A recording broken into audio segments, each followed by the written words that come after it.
and Jay Glazer back on the show. How you been, Jay? I'm doing great, brother. How are you? I'm good. Where have I found you in your busy now life? I'm just leaving Rams camp. Okay. I'm heading up to Cowboys camp, but I got to kind of chime in here. I think you guys are missing the boat. I think it's the NFC North. Why? I think the Packers got even stronger, which is pretty scary with tight ends, and some of the moves they've made. And then the Bears, now in the next year under, with Trubisky there. I think the Lions now with Patricia will be going to have a different attitude there. And the Vikings, they're already strong, and then getting, Cook back, I think that's going to be a really tough division. Well, let's linger on the Bears here a little bit, because we're all viewing into the second year of Trubisky with Matt Nagy, something similar to the situation you just left right there with what the Rams were able to do. How real is that, though, in Chicago, Jay? I mean, look, anytime when you have a young quarterback and you have what you're bringing in as you think as an offensive guru, there's always going to be a lot of high hope. But Trubisky last year, right when they brought him in, they're like, oh, we're going to let him. We signed Glenn, and we're going to really take him along slowly. But they stacked it up so much where the only way something could happen if he absolutely blew the doors off, and he did from day one. He picked stuff up so much faster than they expected. He did things, during practice, which wowed them over and over and over. And that obviously wasn't the case with Goff his first year. So it's kind of almost he's starting from a higher basement, if you will, than Goff did. And now here's Nagy coming in with players that they can try and make work. I mean, Allen Robinson being healthy, I guess, right? Tariq Cohen having a great first year. Jordan Howard being a threat out of the backfield too. Good, yep. But also the one thing you have to be careful of is everybody is trying to hope they get the next Sean McVay. And there is no next Sean McVay. He's different. I mean, he's a different cat, Rich. He's a rare guy who connects with the millennial, who connects with Andrew Whitworth, who connects with Wade Phillips. He's different. And just the way he goes about everything. It's, yesterday at camp, he did something I've never seen before. He ended the first practice early. Because guys, and normally, Rich, you've been around a lot. These coaches that first day, they try to beat the crap out of you. They really want to kind of set that tone that first day. And he went the other way. He said, man, these guys, they nerve up the first day. Things are sloppy because some guys are trying to, prove something right off the bat. Some guys are just trying to get in their groove. And he's like, I just want to protect these guys more. It's the first time I've ever heard a coach say, guys really nerve up first day. And look, the fear of the unknown is brutal on your nerves. If you go in for any, and I'll equate it to fighting, when your first day of you go in a spar, your nerves get to you where you all of a sudden run out of breath. You can't breathe in 2 minutes.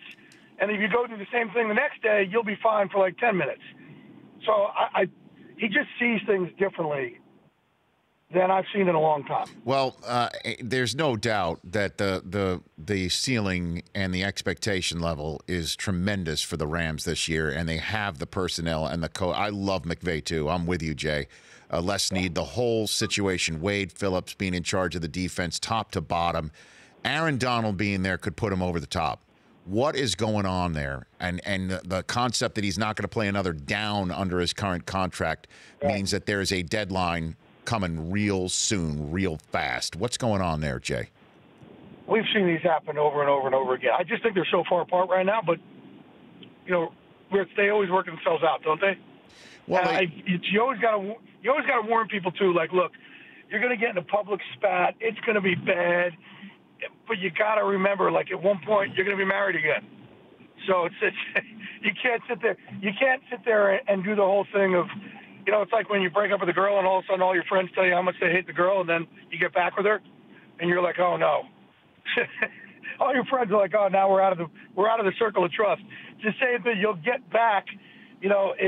It's going to be rough for a little while, but they know that I mean, he's the best defensive player in the league. Yeah, I know, and it's not like they're not trying to pay him as one of the best defensive players in the league, if not the best paid player on that side of the ball in the league. But what is the gap? I think he's going for, because I think, Aaron will probably go for, hey, I'm not just best defensive player. Let me go try and get quarterback money or one of the best players in the league type money. And it doesn't mean you're not going to eventually get to where you're supposed to go. And again, Rich, we've seen this a million times where somebody shoots so incredibly high and the team is like, oh, forget it, this will never work. And then the team shoots so incredibly low and the player gets so ticked off. And then 14 years later, that player retires as a member of that team and makes the Hall of Fame. It happens all the time.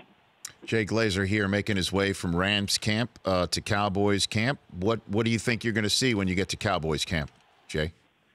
What's there? It's a good question. I don't know. I got no idea. That's why I'm going up. It's so funny too, Rich. Every time I go to one of these camps, like a coach or GM will come to me, and I say the same thing every year. They'll come to me and they'll go, after that first practice, they'll go, so what do you think of our team? What'd you see out here today? And I say the same thing every year. I'll go, be honest with you, guy. I think you guys are going to suck this year. And they'll go, what? I go, I don't know. I don't know what I'm looking at. I've been here for 2 hours. Right. What are you asking me for? But it's like, at least I know I don't know. I don't know what they're working on. And, you see all these things like, oh, this quarterback and this, there's 5 passes dropped or this. This is the time you're supposed to screw up. It's in training camp when you're working on stuff. I don't know what they're working on, but at least I know I don't know. Right. So I guess then let me hone that question in. The Cowboys need to improve where the most, do you think, Jay? Obviously, you get Dak back in year 3, Zeke for the full 16 with nothing hanging over him. The question for the Cowboys in terms of making the playoffs or not, what do you think there? Defensively, I think we all know that. I mean, defensively, you obviously need that pass rush to just be a real nuisance in that division. And there's problems with a lot of guys on that in front of that line right now. So they've got to figure that out. They got to figure out a way to generate an awful lot of pressure on the quarterback. And I think that'll dictate what happens with their team. And then, obviously the way that the NFC East could be the best team in the whole league. We've got the defending Super Bowl champs there. You're on the way to Cowboys. Right. The Giants, you have to assume they're going to be several games better than last year. Yeah. And John Mara saying that they're ready to talk contract with Odell. The question is is he going to take the approach of Le'Veon Bell and Aaron Donald, or is he going to take an approach like, let's say, similar to one for his position that Todd Gurley just did? What do you think? Well, obviously he hasn't taken a position of Donald and Bell because he's there. And I think that Odell's in a different position because he's such a superstar. You got to weigh against skill versus circus, and there's always a circus around him. But damn, he has so much skill. And there's not a mean bone in his body. It's not like he's one of these guys who just me, and, forget my teammates and I don't work hard and selfish. It's not like that. He works his butt off. Teammates love him. He's a lovable dude to be around. But it will be interesting because, he's, some of these guys also will look at themselves and contract and go, hey, I'm not just a player. I'm a brand. And, well, the team doesn't care if you're a brand or not. They just care what happens on the field. What happened this offseason, with him potentially getting traded, it was Pat Shurmur who was like, I do not want to get rid of him. No. I don't want, and, if you're going to trade him, this was the time to do it.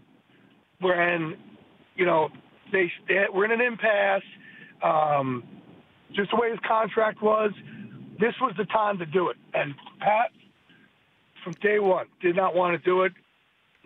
Pat's a real, he's a great coach in the way that he is always above drama. He's kind of Switzerland with everything. And he was the Eagles with Chip Kelly when all that went down. He was the Vikings when North Turner left. I mean, he's been through it a lot. Obviously the Browns, but he's always remained above board with everything. And I think it's really impressive, and that's the way he connects with people. And for him that Odell situation was really really murky for a while. And I don't know how many coaches will be able to smooth it out the way this has been smoothed out. Last one for you then, for the moment, because I want you on as much as you're willing, Jay.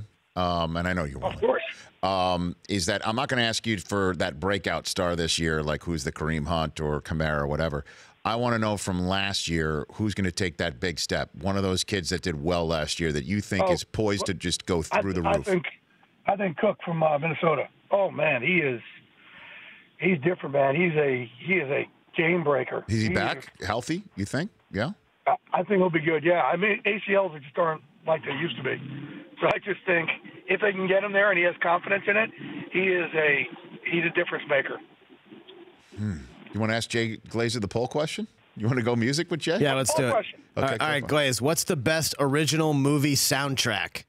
So today's the 34th anniversary of Purple Rain.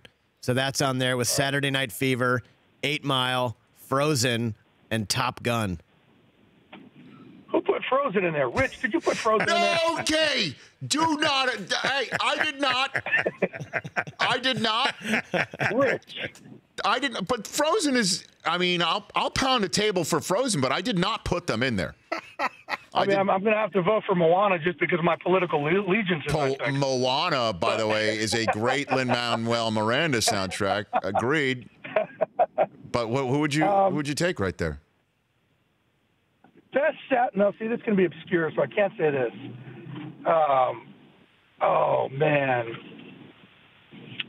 I'm surprised you didn't put Dirty Dancing up, Rich. I'm a little. I said that, but I said that prior to the show. But the reason why it's because you can't have compilations. These have to be original songs for the original movie. Got it. Yeah. Straight out of Compton. Done. Not even close. There you go. But that wasn't made original for the film, right? That's all just music that they did. You just asked me a soundtrack. You said the best soundtrack. All right, Jay. Oh, now you're going to hit me with technicalities? No, all right. Look, it's your world. We're rent paying. Vets and okay, wait. Wait. Go back. Give me the options again. Okay, give it again. Purple Rain, Saturday Night Fever, 8 Mile, Frozen, Top Gun. I'd say it's between Purple Rain and 8 Mile. What's the result right now? I would probably end up having to say Purple Rain. What do you got? Purple Rain, 34% right now. What else? Saturday Night Fever, 25%. 8 Mile, 17%. Top Gun, 13%. Frozen, 11%. Wow, I put Top Gun in there, and Frozen is taking it in the shorts. Vetsandplayers.org. Just give everybody an update on what's going on with the merging Vets and Players. Oh, man, it's been great. You know, again, we just had a really phenomenal last couple of weeks. With 4th of July, we asked all our veterans, and for people out there who don't know the charity, it's Vets and Players. We take former combat vets and former pro athletes who both need a new team when the uniform comes off. We kind of empower them again to use their scars for the next step of life. And I asked all our vets, give me something that makes you proud of yourself for your service. As we're celebrating you on 4th of July and our Independence Day, we need something from you that helps you celebrate yourself. And our vets couldn't answer the question. They kept going around the room, and well, we're proud to be MVP. No, it's not what I'm asking.